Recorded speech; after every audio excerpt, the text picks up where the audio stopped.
समय बीतता गया। 10 साल बाद श्याओ चेंग्यू सफलतापूर्वक सम्राट बन चुका था, लेकिन उसने कभी लड़की को नहीं भुलाया। राज्य का शासन संभालते हुए भी वह लगातार उसकी तलाश करवाता रहा, मगर कोई सुराग नहीं मिला। तुम हमारे बच्चे को लेकर आखिर कहाँ चली गई? इसी दौरान आधुनिक दुनिया में लड़की ने फिर से वही रहस्यमयी ऐप खोला। उसमें इस बार एक लड़के की कहानी दिखाई दे रही थी, जिसका नाम श्याओ फान था। उसे महसूस हुआ कि उसका इस बच्चे से कोई विशेष संबंध है, लेकिन सच्चाई यह थी कि श्याओ फान उसी और श्याओ चेंग्यू का बेटा था। लड़की के जाने के बाद उसका प्राचीन शरीर कोमा में चला गया था। फिर भी चमत्कारिक रूप से उसने बच्चे को जन्म दिया, लेकिन गांव वाले माँ बेटे को अपशकुनी मानते थे। वे रोज अपमान और अत्याचार सहते थे। एक दिन जब श्याओ फान अपनी माँ का अपमान सह नहीं पाया, तो उसके अंदर छिपी दिव्य शक्ति जाग उठी। उसने केवल एक वार में उस आदमी को दूर फेंक दिया जो उसकी माँ को गालियां दे रहा था। यह देखकर पास के एक लालची सराय मालिक की नजर उस पर पड़ गई। वह दिखावे के लिए उसकी मदद करने लगा और उसे अपनी सराय में काम करने का लालच दिया। शुरू में श्याओ फान को लगा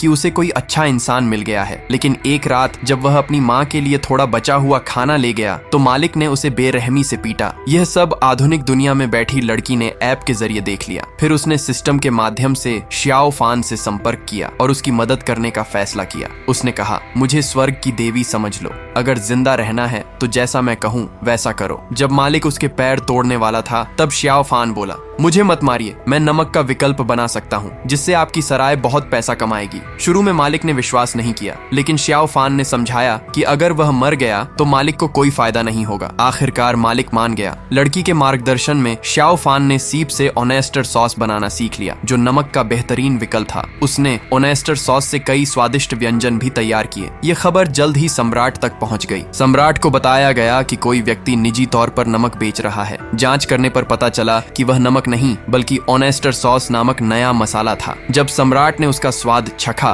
तो वह चौंक गया। यह स्वाद बिल्कुल वैसा ही था जैसा कभी लड़की ने उसे चखाया था। उसे याद आया कि लड़की के गायब होने से पहले उसने अपने हाथों से उसके लिए ओनेस्टर सॉस बनाई थी और मजाक में कहा था, इसे ज्यादा मत खाना, नहीं तो शरीर में खुजली और दाने निकल आएंगे। उसने उस बोतल पर एक प्रेम कविता भी लिखी थी। यह याद आते ही सम्राट तुरंत उस सराय में पहुंचा और ओनेस्टर सॉस बनाने वाले व्यक्ति को बुलाने का आदेश दिया। इनाम के रूप में वह सोना चांदी से भरा एक संदूक भी लाया था, लेकिन लालची सराय मालिक ने श्याओ फान का श्रेय खुद ले लिया और उसे धमकाया, अगर एक शब्द भी बोला तो तेरी माँ की जान ले लूंगा। ये देखकर आधुनिक दुनिया की लड़की गुस्से से भर उठी। उसे एक और अजीब बात महसूस हुई। जब भी सम्राट स्क्रीन पर दिखाई देता, तस्वीर धुंधली हो जाती थी, फिर भी उसकी आकृति उसे बहुत जानी पहचानी लगती थी। मालिक के झूठ के कारण सम्राट भी यह मानने लगा कि शायद वह गलत जगह आ गया है।